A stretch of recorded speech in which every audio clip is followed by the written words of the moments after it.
আসসালামু আলাইকুম। আশা করি সকলে ভালো আছেন। তো আজকে আমি আপনাদের খুব সহজে প্র্যাকটিক্যালি বুঝিয়ে দেব যে কোনটি প্রাইমারি বিম এবং কোনটি সেকেন্ডারি বিম। তো দেখতেই পাচ্ছেন আমি এখন যে বিমটি দেখাচ্ছি এটি একটি প্রাইমারি বিম। তো এটি কেন প্রাইমারি বিম? এর কারণ হচ্ছে এটির নিজের লোড প্লাস এর উপর অর্পিত যে লোডটি আছে এটি সরাসরি সে কলামে ট্রান্সফার করতে পারতেছে। এজন্য এটিকে প্রাইমারি বিম বলে।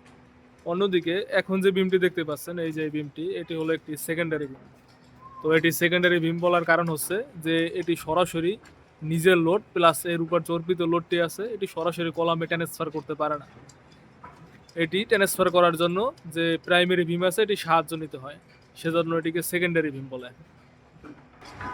তো রড বাইন্ডিং এর সময় আমাদের সব সময় খেয়াল রাখতে হবে যে প্রাইমারি বিমের মেইন রড সবসময় নিচে থাকবে এবং সেকেন্ডারি বিমের রড সবসময় উপরের দিকে থাকবে। তো আশা করি সকলে খুব সহজে বুঝতে পেরেছেন কোনটি প্রাইমারি বিম এবং কোনটি সেকেন্ডারি বিম। আশা করি সকলে আমার সাথে থাকবেন এবং সিভিল ইঞ্জিনিয়ারিং সংক্রান্ত খুঁটিনাটি বিষয়ে তথ্য পেতে আমার এই চ্যানেলটি সাবস্ক্রাইব করে রাখবেন।